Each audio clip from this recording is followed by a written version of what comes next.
Liberal, good to see you. My name's Dave, and I was a liberal myself for many years. I still think of myself as sort of a classical liberal, in the Enlightenment sense.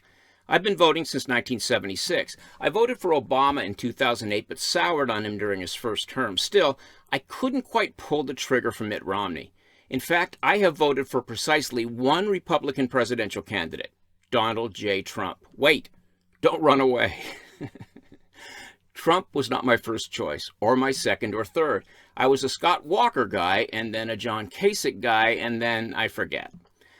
I thought that Donald Trump was just way over the top, like you probably did. I voted for him for all the reasons people talk about, and I haven't regretted it, but I had already left the left. To tell you the truth, I'm not so much a Republican these days as I am an anti-leftist.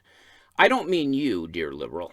I mean the insatiable control freaks who have seized control of your party. Your leaders are not liberal anymore, but this guy is. This guy is a true old-school liberal, a lifelong Democrat, and a lifelong scholar of constitutional law. He disagrees with the current president on almost every issue, but as he's done from time to time in the past, he disagrees with the Democrats on this one. Make no mistake, he'll vote against Donald Trump in the fall if this impeachment fails, just as he did 3 years ago. I'm wondering if you'd be so open-minded as to listen to his opening remarks before the Senate last Monday. It'll just take a minute. It's a great honor for me to stand before you today to present a constitutional argument against the impeachment and removal not only of this president, but of all and any future presidents who may be charged with the unconstitutional grounds of abuse of power and obstruction of Congress.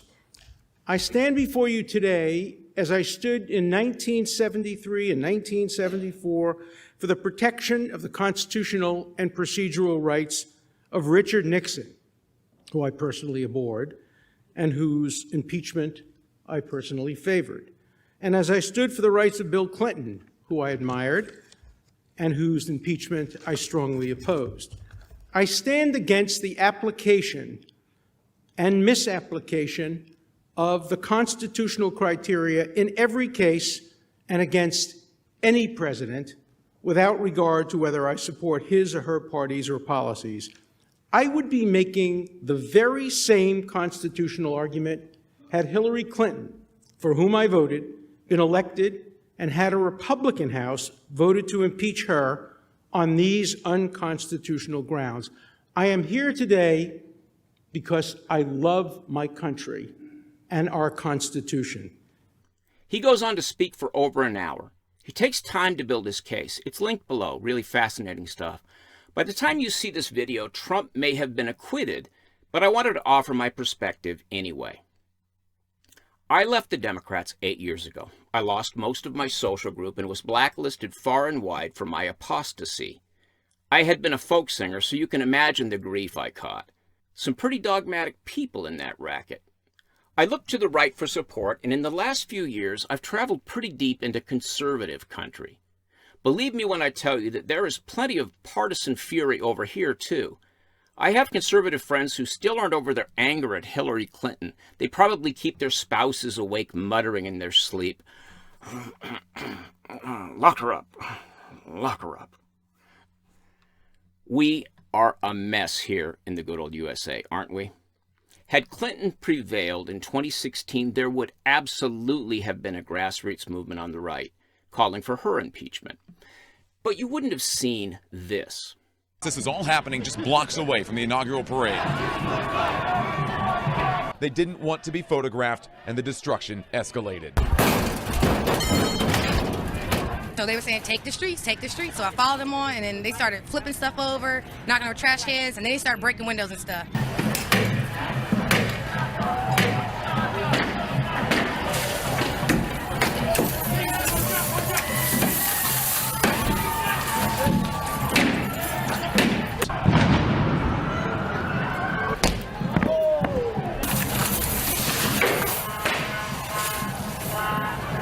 People were trapped inside the Starbucks as windows were smashed out. Their terrified faces tell the whole story.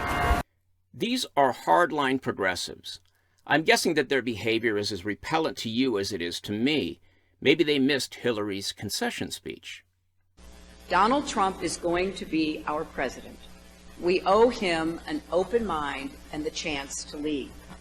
Our constitutional democracy enshrines the peaceful transfer of power. And we don't just respect that, we cherish it. This was the Washington Post that morning. Before the man was sworn in, there was already an impeachment movement. Back then, the president's supposed crime was that he wasn't selling his golf courses. Yeah, they hadn't had much time to dig up dirt. That was before Stormy Daniels and Russian collusion and Ukraine and Hunter and Joe. Y'all have pretty much been impeaching Donald Trump since he came down the escalator. Listen, I kind of get it. You think Trump is a lowbrow, nouveau riche slob. To you, he's what used to be called the ugly American. His style is the problem, isn't it? Just like Barack Obama's style was his superpower. For 8 years, you had a president who was a cross between Denzel Washington and every cool professor you ever loved in college. The dude just nailed the form factor, didn't he? Here's Professor Dershowitz telling us about how personal perceptions were a problem for the founders as they designed the instrument of impeachment. During the broad debate about whether a president should be subject to impeachment, proponents of impeachment used vague and open-ended terms such as unfit, obnoxious, corrupt, misconduct, misbehavior, negligence, malpractice, perfidy, treachery, incapacity, peculation, and maladministration. They worry that a president might, quote, pervert his administration into a scheme of speculation and oppression, that he might be corrupted by foreign influence, and yes, this is important, that he might have great opportunities of abusing his power. Those were the concerns that led the framers to decide that a president must be subject to impeachment. But not a single one of the framers suggested that these general fears, justifying the need for an impeachment and removal mechanism, should automatically be accepted as a specific criterion for impeachment. Yup, with the exception of perfidy and peculation, this is a bullet point list of everything Democrats have accused this president of.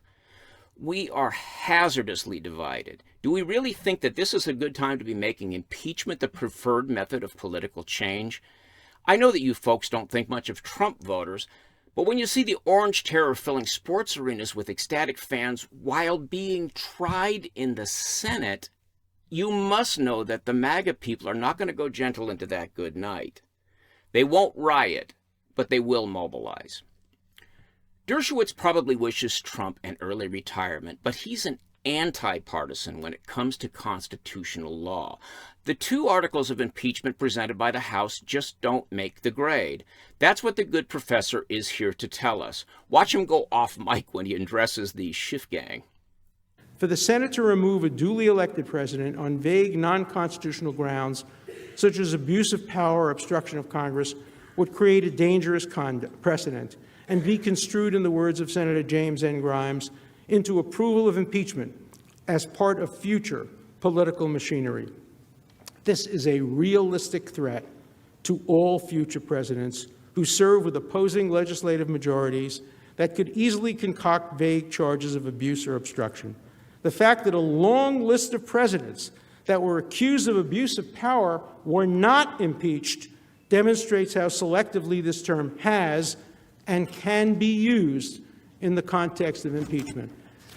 I'm sorry, House managers, you just picked the wrong criteria. You picked the most dangerous possible criteria to serve as a precedent for how we supervise and oversee future presidents. The idea of abuse of power and obstruction of Congress are so far from what the framers had in mind that they so clearly violate the Constitution and would place Congress above the law. I did my 3.5 decades inside your ranks. I know how difficult it is to pretend that you love everybody. When Trump entered the race, word came down the line that all anti-hatred regs had been waived for this one dude. Hardline progressives hit the ground running like Labrador retrievers seeing the ocean for the first time. They fell in love with hatred. Now, 3 years in, they're having trouble getting the genie back into the bottle. They've been pretending to sainthood for a long time, but now the whole world has noticed their talent for long-term loathing. This forces them to scramble in search of a justification for their animosity, something that ennobles their inexhaustible rancor. That search makes them desperate, and that desperation makes them jump to conclusions. And good liberals like you get dragged into a repeating cycle. This didn't start with Trump. It's been happening since Nixon. This is how the love-in crowd gradually morphed into a political inquisition. I don't blame you, liberal. I see you as a bystander caught up in a hostage situation. But I digress. Let's give Professor Dershowitz a minute to wrap up. The Senate was established as a wise and mature check on the passions of the moment with, quote, a deep responsibility to future times. I respectfully urge the distinguished members of this great body to think beyond the emotions of the day and to vote against impeaching on the unconstitutional articles now before you, to remove a duly elected president and to prevent the voters from deciding his fate on the basis of these articles would neither do justice to this president nor to our enduring Constitution. There is no conflict here. Impeaching would deny both justice to an individual and justice to our Constitution. I thank you for your close attention. It has been a great honor for me to address this distinguished matter, on this body, on this important matter. Thank you so much for your attention. Look, this whole impeachment thing is based on the assumption that Donald Trump can do no good. Fine. But Joe Biden's son was making more every month than most of us working stiffs make in a year, paid by corrupt Ukrainian oligarchs simply for being related to Joe Biden. He had no expertise in the oil business or in Ukraine. What were they paying him for? For Democrats, Trump could have had only one motive when he asked Zelensky to investigate Burisma: political gain. Yet they aren't willing even to question why Hunter Biden's profiteering was allowed.